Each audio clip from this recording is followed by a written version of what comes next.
Está começando o podcast Política Sem Gravata. Bate-papo sem formalidades, mas com muita história de lideranças políticas de Santa Catarina. Olá, estamos chegando com mais um podcast Política Sem Gravata, aqui nos nossos estúdios do Portal Litoral Sul. Hoje nós recebemos o deputado estadual Rodrigo Minotto. Rodrigo é advogado e, além da faculdade de Direito, é formado em Administração. Casado com Márcia Casagrande, pai da Ana Carolina e da Maria Luísa.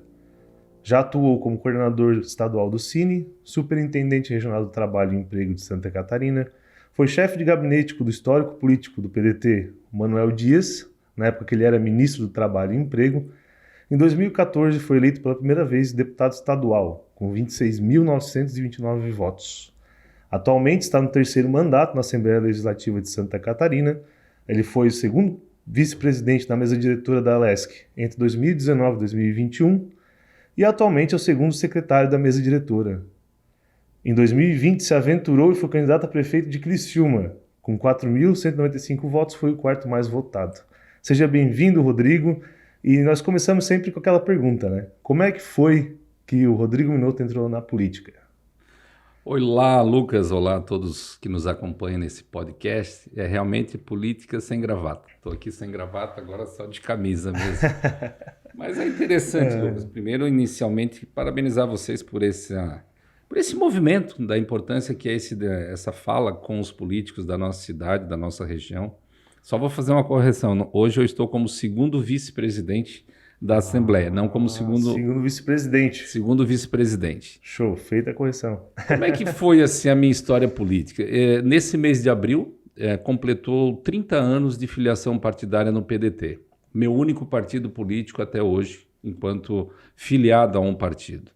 A minha intenção, a minha vontade de participar da política começou lá nos 14, 15 anos, quando a gente participava de campanha eleitoral. Pegava o carro, naquela época era papel, enchia o carro de papel com fotografia de candidatos e aí a gente corria os bairros da cidade e também do município. Eu fui para a Forquilinha no ano de 77, 78, nasci em 73, hoje estou com 50 anos de idade e Forquilinha ainda era distrito de Criciúma. Fui emancipado em 89 e por lá fiquei, constituí a minha família, casei. E de lá para cá sempre tinha essa afinidade política, mas nunca imaginava que seria um político, que seria um deputado estadual. As coisas foram acontecendo ao natural. Acredito que isso é uma missão de Deus, que nos coloca numa condição de a ter as oportunidades e saber aproveitá-las.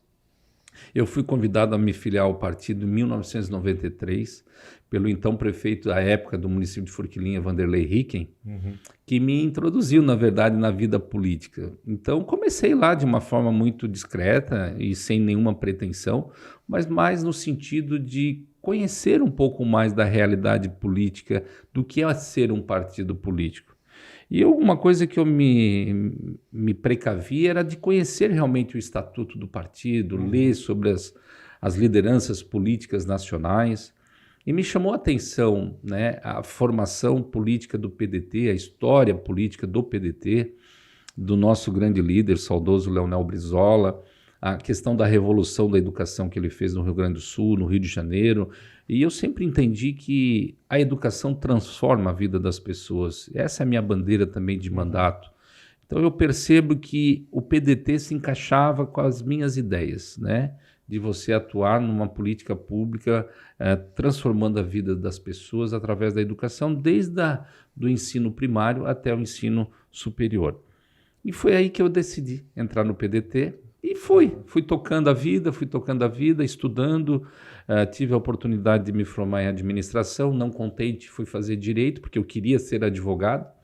Eu tenho na minha vida metas, né, e determinações que me levam a executá-las. Então, me formei em Direito, depois advoguei por um período de 3 anos e fui convidado, à época, então, lá em 2005, pelo então secretário nacional até hoje do PDT, Maneca Dias, ele me convidou para trabalhar com ele no Rio de Janeiro, na sede nacional do partido. Brizola tinha falecido em 2004, E eu tive, assim, Tu contato chegou a pessoal. conhecer o Fui até Brizola? motorista do Brizola, numa oportunidade que ele esteve em Aham. Forquilinha.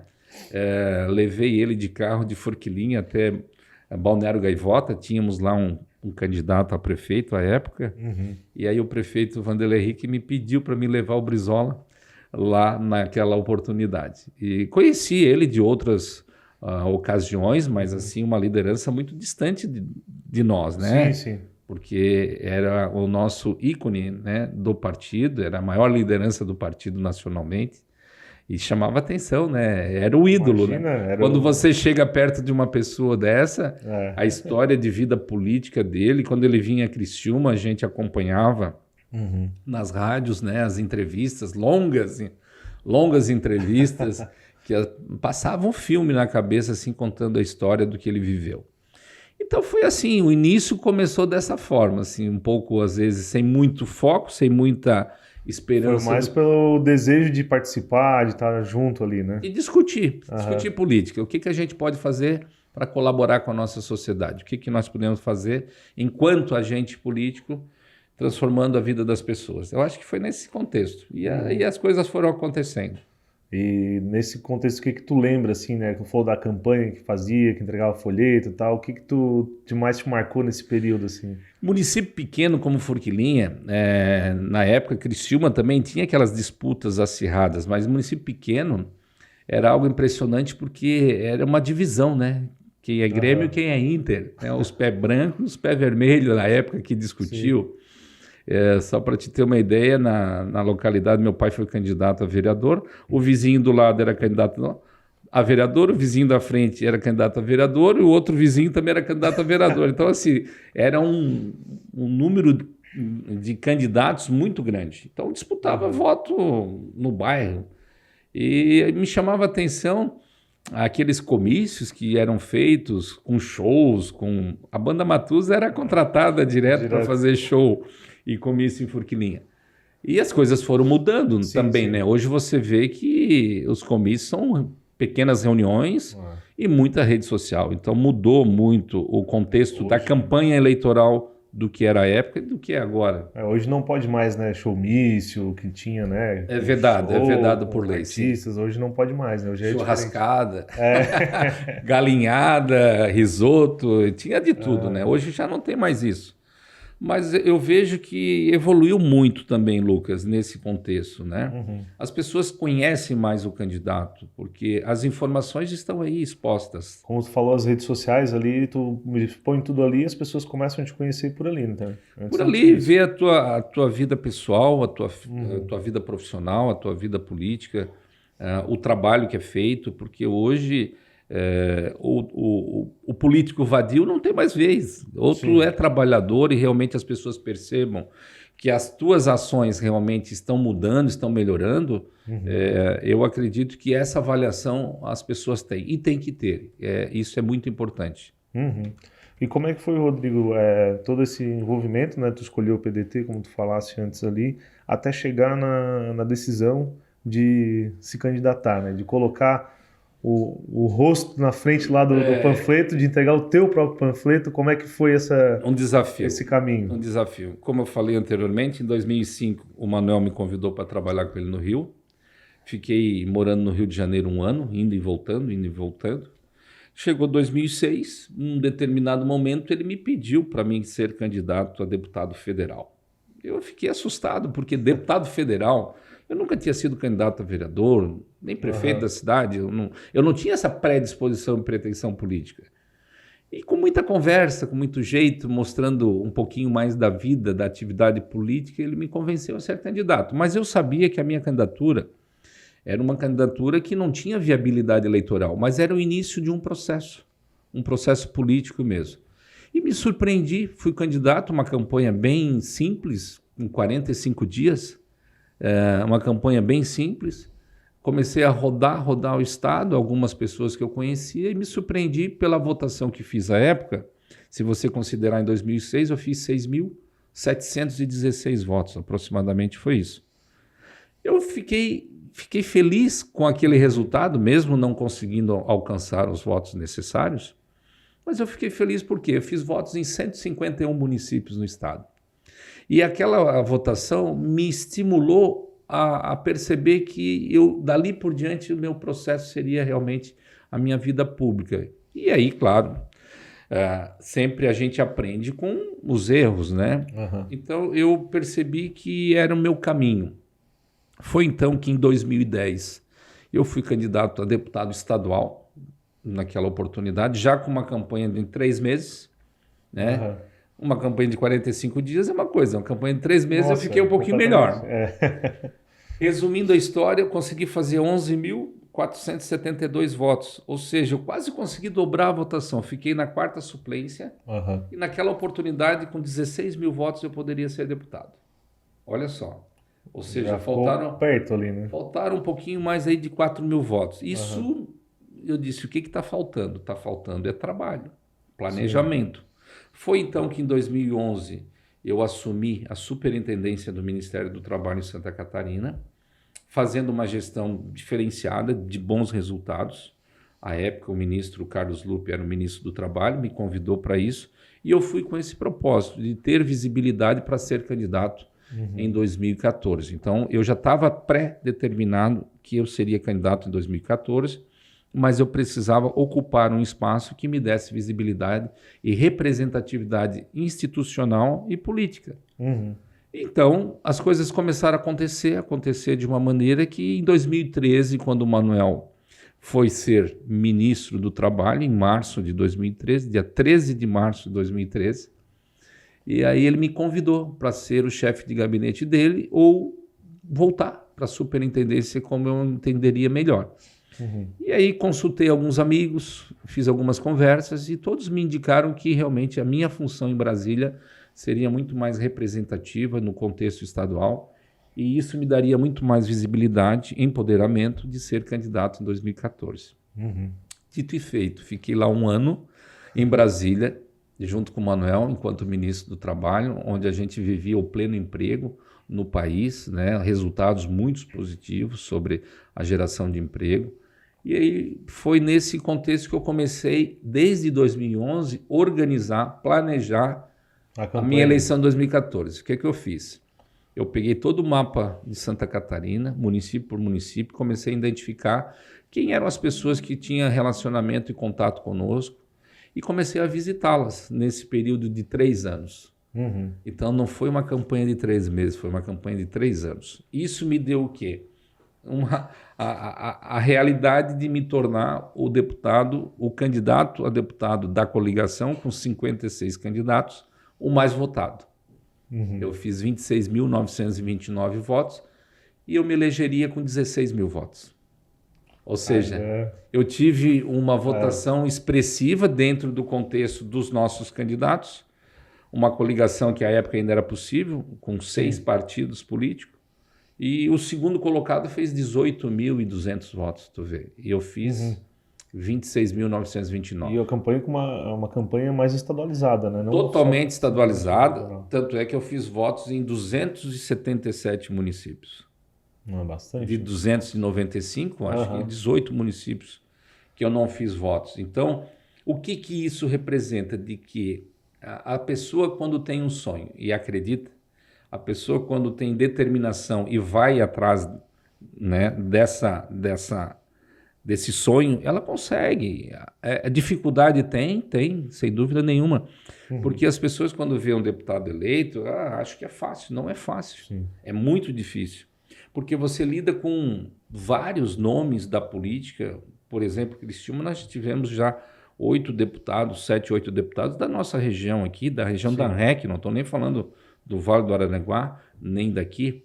E aí, quando você começa a ver deputados que não conseguiram se eleger, ex-prefeitos, que não conseguiram se eleger naquele momento, e tu conseguir, é um sucesso, sem dúvida nenhuma. E é uma das eleições, eu digo, proporcional, uma das eleições mais difíceis, porque ao mesmo tempo que tens que fazer a melhor votação, tu também tem que ter uma coligação que te proporcione chegar na cadeira, não é só fazer uma votação boa. Sem dúvida. Aí veio 2018, a reeleição, nessa onda 17, né, na época, PSL, Bolsonaro, e eu sempre fui um político, de equilíbrio, sabe, Lucas? Eu não sou radical, eu não gosto e não me simpatizo com pessoas que têm sentimentos extremos, seja da direita ou da esquerda.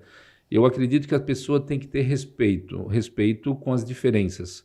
Saber respeitar quem é diferente ideologicamente ou de posicionamentos, porque a gente tem esse direito, nós estamos na democracia, né, na sua plenitude, demonstrando que cada um tem o direito de expor as suas ideias.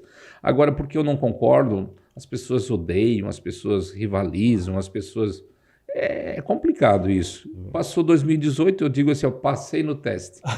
Porque a reeleição, quando você é candidato a primeira vez buscando uma eleição, é diferente de você concorrer à reeleição. A reeleição é a prova, se tu foi aprovado ou não, né? Fez um bom trabalho, se o pessoal gostou do teu trabalho, né? Então, assim, é a prova. Fui candidato, consegui me eleger com tranquilidade também, da mesma forma, com 18 mil votos eu teria me elegido, eu fiz 26.629. E aí criou-se aquele impasse, né, nesse período dos últimos 4 anos, dessa rivalidade entre o Partido dos Trabalhadores e o Partido Liberal na pessoa do presidente Bolsonaro e agora do presidente Lula. Sim. E nós ficamos no meio, o PDT fica no meio ali. Claro, temos os nossos ideais, temos as nossas propostas, as nossas bandeiras, mas as pessoas queriam saber ou tu é lá ou tu é cá. E Criciúma, em todo o nosso estado, tu sabe, isso é notório e público, que o movimento do Partido Liberal foi muito forte. Foi. E eu consegui aumentar o número de votos. Eu superei 2 mil votos a mais do que eu fiz em 2018. Então, assim, eu me sinto um vencedor, sem dúvida nenhuma, e agradecer, ter uma imensa gratidão àquelas pessoas que confiaram e confiam em nós, porque realmente as pessoas estão votando na pessoa, no que ele representa, no que ele defende. O trabalho realizado, né? O trabalho que eu fiz nos últimos 4 anos me deu esse credenciamento de aumentar. Essa questão da universidade gratuita, a gente já estava trabalhando desde 2019 com o aumento das bolsas de estudo do programa Unedu, que foram 1 bilhão e 400 milhões em 4 anos. O governo atual quer discutir 1 bilhão e 200 em 4 anos, ou seja, ele não está aumentando, está diminuindo, mas espera aí. Existe uma proposta, uma promessa que tem que ser cumprida, porque a gente tem que ter essa responsabilidade de, quando prometer, realmente executar. Então, esse trabalho que eu fiz das universidades comunitárias, como exemplo aqui é a nossa universidade, a Unesc, que recebia um valor e recebe 6 vezes mais o valor que ele recebia de 2018 para 2022. Muitos alunos que não tinham bolsa hoje têm. Então, esse foi um trabalho de dar oportunidade a quem não tem oportunidade, de dar um ensino superior para quem não tinha condição de pagar o ensino superior. Então, isso me deixa feliz. Ou seja, a nossa atuação política e parlamentar, ela trouxe efetivos resultados importantes. Sim. Quando falavam dos hospitais aqui, a gente atuou no Hospital São Donato, no Hospital São José. Recentemente, agora entreguei 1 milhão de emenda para o Hospital São José, R$1 milhão. Para mim, que tem 9 milhões de emenda por ano, é muita coisa, mas a gente sabe o que representa o Hospital São José em Criciúma, e não é só Criciúma, toda a região do Sul. Nós fizemos um trabalho, além das bolsas para a Unesc, investimentos que vão fazer agora 16 consultórios de psicologia. Nós saímos de um problema social enorme que foi a pandemia. E isso causou nas pessoas um problema de saúde mental muito grande. E nós precisamos de profissionais dessa área para ajudar, para colaborar a solucionar os problemas das pessoas. Foi aí que eu pensei, junto com a nossa reitora, de fazermos essa ampliação desses consultórios de psicologia, que deve em breve estar sendo inaugurado, para atender um maior número de pessoas que precisam desses profissionais de saúde. Então, são ações que as pessoas enxergam. A rodovia Jacob Vesp, Forquilinha, Maracajá. Essa foi uma luta grande, né? Um sonho que, desde a emancipação, já se falava nisso. E muitos governadores, políticos, deputados iam lá prometer, não cumpriam. Eu não prometi, mas eu fui atrás e conseguimos viabilizar. Uma obra importantíssima que hoje quem trafega pelaquela rodovia sabe a facilidade que gerou, o desenvolvimento que está gerando para Forquilinha, para Maracajá, para Nova Veneza. Hoje quem vem do sul do estado já vem pela Jacob, passa em Forquilinha, vai a Nova Veneza, vai a Siderópolis, lá no Miller, sobe a serra, toda pavimentada. Então, são conquistas que você precisa atuar de uma forma efetiva para que o resultado ocorra. Então, é algo que eu tenho dentro de mim, né? Desafios e propostas bem claras de buscar soluções para que a nossa atividade política, as pessoas confiarem em nós, esse voto de confiança. As pessoas, quando votam, querem que essa pessoa o represente e faça algo pela sua cidade, pela sua região, pelo seu estado. E eu tenho percorrido muito o estado. Sábado agora cheguei de um roteiro de mais de 1.000 quilômetros. Visitamos aí, eu acho, uns 12 municípios. Então, é a presença também do parlamentar. O parlamentar não é só o gabinete, não é só a Assembleia. Ver os problemas, ver onde tem que atuar. Levantar as demandas. Tivemos a infelicidade de estourar um pneu lá no município de Caçador e tu vê a realidade, mais de 8 carros parados de uma rodovia estadual. Participei de uma audiência pública que foi tratada a precarização dessas rodovias. Então, a gente precisa infelizmente, sentir na pele a dificuldade que o cidadão tem e trafegar naquelas rodovias, de conhecer a realidade dos hospitais, né? Ver falta de UTI, falta de leito de UTI. Meu Deus, olha só, tem que ter atitude. O governo tem que ter mais atitude nesse momento para solucionar essas dificuldades. Voltando um pouquinho ali, 2020, na eleição municipal aqui de Criciúma, nesse mandato que o senhor falou da Jacob Westrup e tal, você tinha uma proximidade com o governador Moisés e tal, e foi tentada uma coligação, né, PDT, PSL, tinha aquela situação toda. Como é que foi o processo para o Rodrigo Minotto virar candidato a prefeito de Criciúma, né? Porque na época muita gente se perguntava, né? Por quê? Por que o Rodrigo Minotto? Bem colocasse, Lucas, eu tinha construído um diálogo tanto com o governador quanto com o deputado Fábio Choquete, que é o presidente do partido, de que o PSL estaria comigo na eleição aqui. E eu fui nessa vontade de ter um grupo de candidatos numa aliança que pudesse debater Criciúma, discutir Criciúma. Foi assim que eu fiz. Infelizmente, não cumpriram o que acordaram. Não cumpriram e foram ser vice de uma candidata que era oposição ao governador.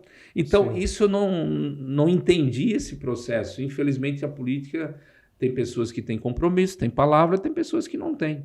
E eu, sempre que eu me posicionei em cima de propostas, ideias bem claras.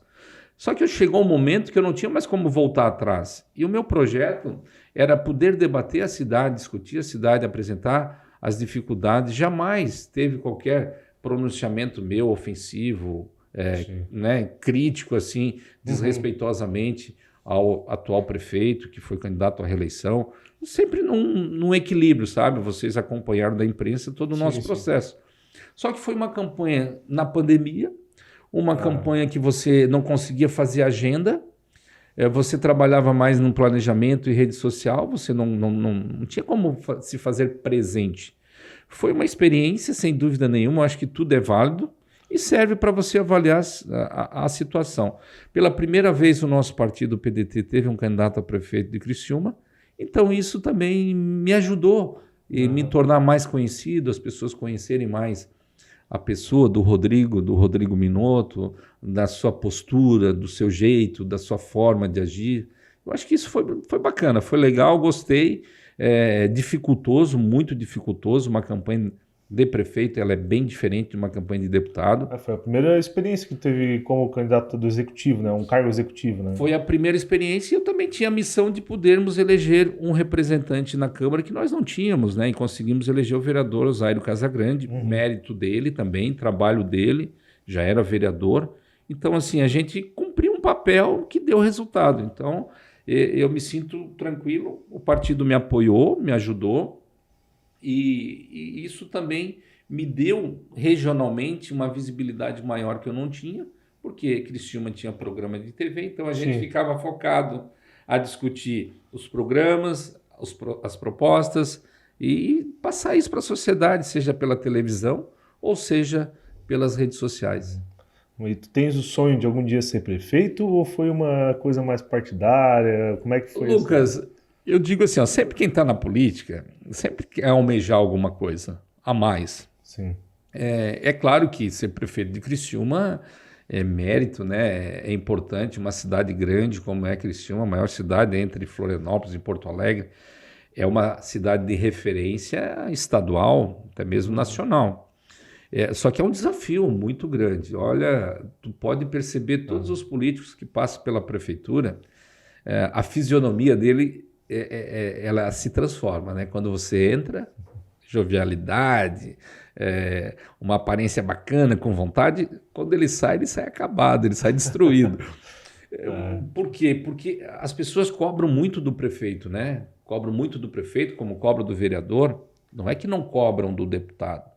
Só que ser deputado hoje, tu tens uma visão holística de toda a situação do Estado, e não é toda hora em cima as cobranças, porque as pessoas também percebem que tu está atuando, que tu não está executando, porque não é da tua competência, mas é cobrar, sim, fiscalizar, pedir, solicitar. E o prefeito tem que executar. Mas eu sempre digo assim, eu prefiro ser um bom parceiro, como fiz recentemente ao prefeito de Criciúma, Clédio Salvar. Nós fomos a Brasília, fizemos audiências com 2 ministros de Estado, levantando as demandas da nossa cidade de Criciúma, como a terceira etapa do canal auxiliar, que é um investimento de 15 milhões, que eu vou focar nisso para nós podermos viabilizar esses recursos para Santa Catarina, especialmente para Criciúma. Por quê? Porque hoje os 4 deputados que estão aqui, eleitos, não têm relação direta com o governo federal. E eu respeito, porque é um posicionamento que eles tiveram. Então, eles têm dificuldade também de acessar o governo. Sim. Eu não. Eu tenho 2 ministros de Estado, que é do meu partido, eu tenho uma relação direta com o nosso presidente nacional, que é ministro da Previdência, o nosso próprio secretário, o Manuel Dias, tem essa interlocução com o governo federal, foi ministro de Estado do governo da presidente Dilma. Então, eu tenho acesso a dialogar, a conversar sobre as demandas da nossa região. É o que eu quero fazer, ajudar os prefeitos. Consequentemente, eu estou ajudando as pessoas dos seus municípios. Independente de partido político, independente disso, porque as pessoas enxergam na gente a diferença de você atuar sem discriminação, sem nenhum tipo de isolamento político e partidário. Não, eu trabalho para as pessoas. Eleito, tenho esse dever e esse compromisso de fazer isso. E, Rodrigo, chegando um pouquinho mais na parte final, o que o Rodrigo Minotto de hoje diria para aquele que chegou lá na LESC no primeiro mandato, sentou na cadeirinha? Quando tu chega assim no primeiro mandato, tu tá cheio de energia, cheio de gás, acha que vai resolver tudo. Não é assim. Eu acho que a pessoa tem que ter gás, tem que ter energia, tem que ter vontade, sem dúvida, mas tu tem que ter jeito, sabe? Eu estava eu digo assim, na boca do brete para ser vice-presidente da Assembleia. O acordo que nós havíamos feito entre 26 deputados era para que eu fosse o vice-presidente. Hoje eu sou o segundo vice. Por quê? Porque nós entendemos, num determinado momento, que o governo, com 11 deputados eleitos, não iria ter nenhum assento na Assembleia. Nenhum assento na mesa diretora da Assembleia. Isso daria um desconforto ao governo e à própria Assembleia, porque são poderes independentes, mas eles têm que ter harmonia, eles têm que ter relacionamento. Uhum. E aí eu tomei a iniciativa de também dizer, gente, eu não tenho vaidade para isso.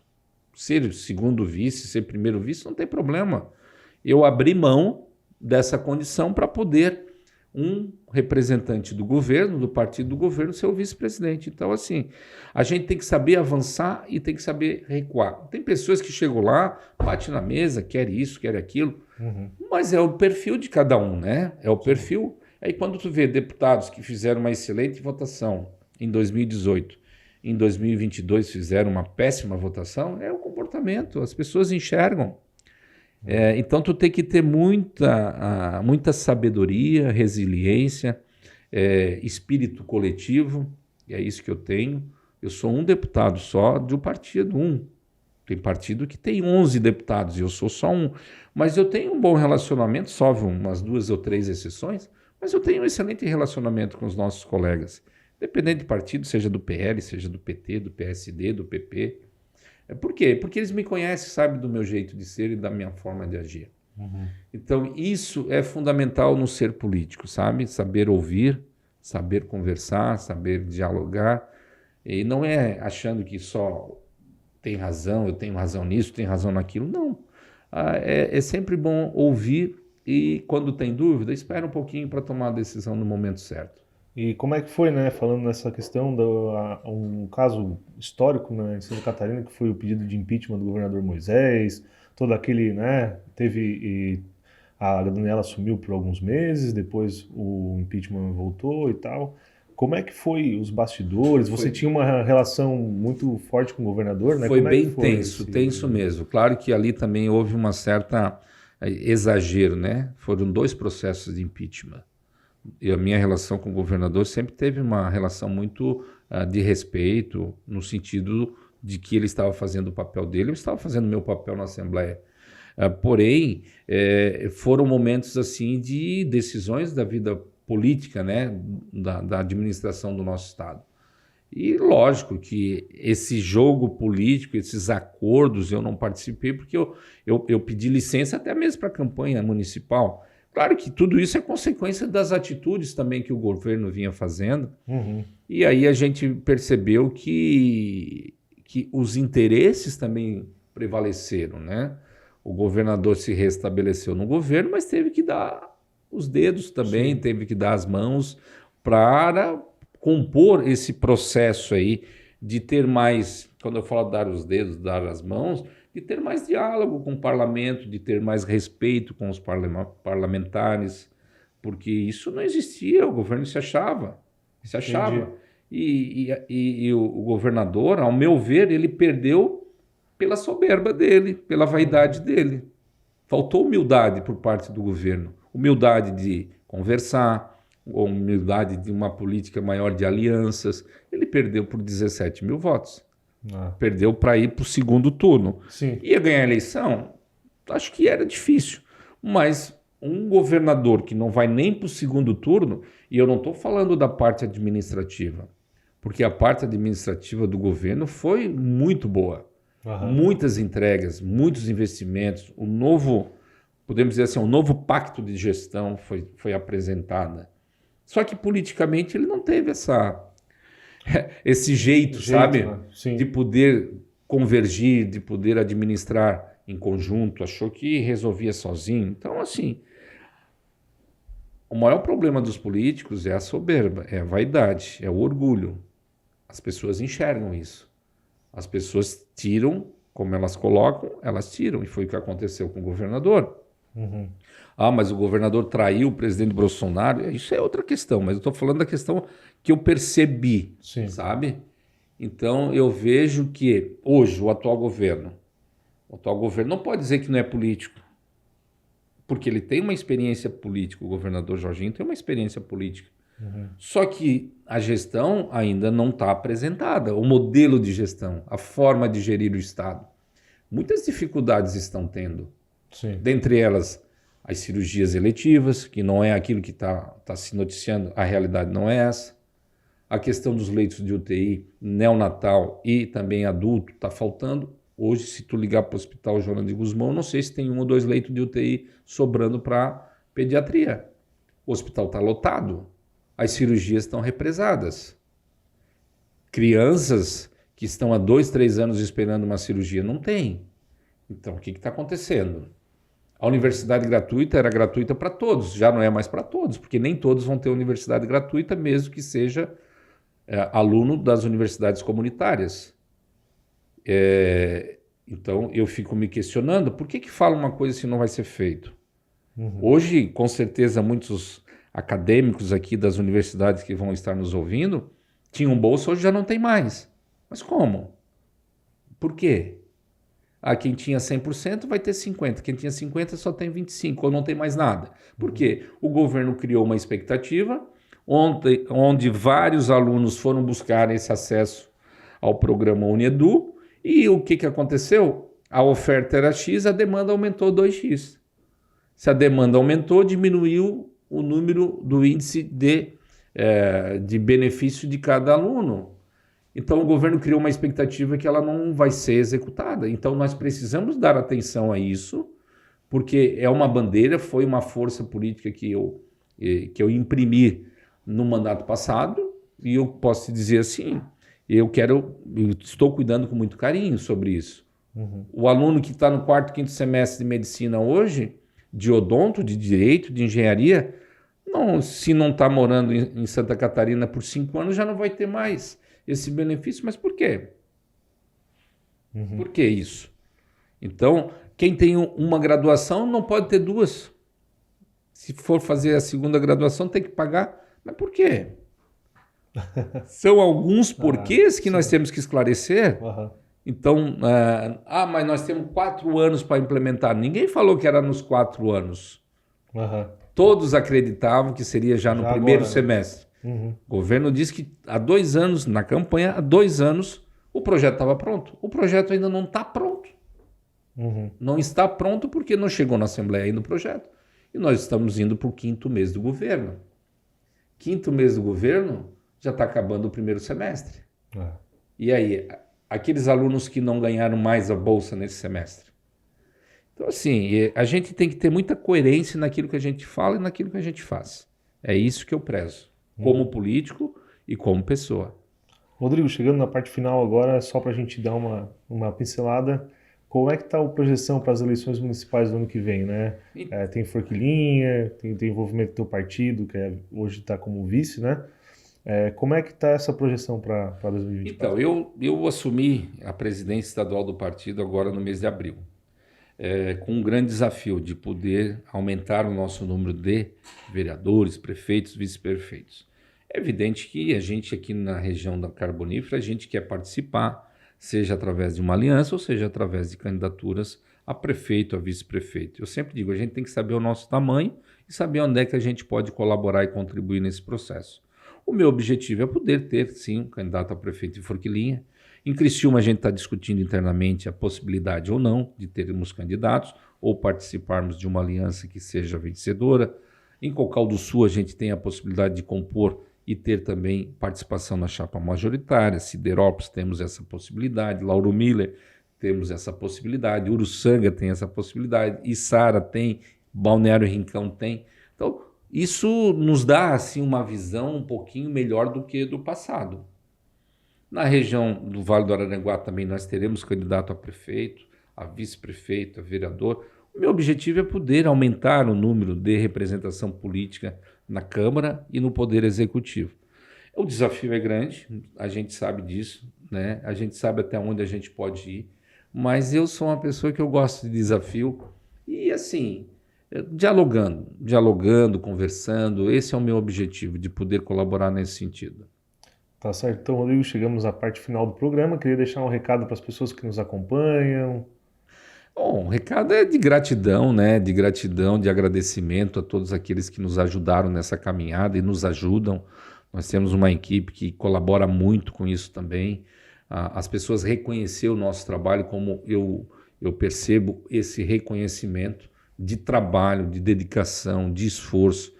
Nós temos aqui o bairro da Juventude, que a gente é um grande parceiro. Hoje, toda a questão técnica do curso profissionalizante que está sendo feito no bairro, eu assumi esse compromisso de poder disponibilizar recursos suficientes para manter essas turmas em andamento. São aproximadamente 500 alunos que estão sendo beneficiados com isso. Nós temos ajudado a nossa universidade, a Unesc, que é uma grande parceira da nossa comunidade, o Hospital São José de Criciúma, que é um parceiro. Nós estamos viabilizando agora 10 milhões para o Hospital Santa Catarina, para investimentos na ampliação de leitos de UTI. A secretária esteve agora nesse domingo aqui, né? Infelizmente eu não tomei conhecimento, mas são pautas que a gente já tem discutido com ela, ampliação dos leitos de UTI, a revitalização do hospital, o credenciamento para oncopediatria, credenciamento para neurocirurgia pediátrica. Isso tudo nós já levamos ao conhecimento e estamos buscando isso não pelo governo, mas por receita de órgãos de controle, que existe essa possibilidade de nos ajudar nesses investimentos. Assim como do Hospital São Donato, à época estava sendo discutida o fechamento da maternidade. Naquela oportunidade foram mais de R$1 milhão que eu investi ali para não fechar a maternidade do Hospital São Donato. Passou pelo mesmo problema agora, está se discutindo com o governo. Hospitais da região, Meleiro, de Araranguá, de Jacinto Machado, de Sombrio, Nova Veneza. Então, assim, a gente faz aquilo que esteja no nosso alcance, sempre olhando toda ação que a gente faz, qual é o resultado que vai dar para a sociedade. Sociedade como um todo, as pessoas que mais precisam de um atendimento médico, hospitalar, de uma cirurgia, é tentar investir, alavancar recursos para essa finalidade, exames, conseguimos viabilizar um equipamento de tomografia novo, né, um investimento de R$1 milhão para o Hospital do Meleiro, que está atendendo a população de todo o Vale do Araranguá também.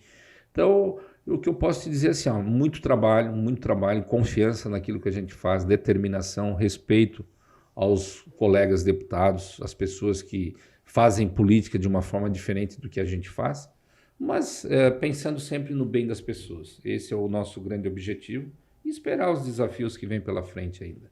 Tá certo, então obrigado, deputado estadual Rodrigo Minotto, pela presença aqui nos nossos estúdios. Estamos chegando ao fim de mais um podcast Política Sem Gravata. Esse foi o deputado Rodrigo Minotto e até a próxima edição.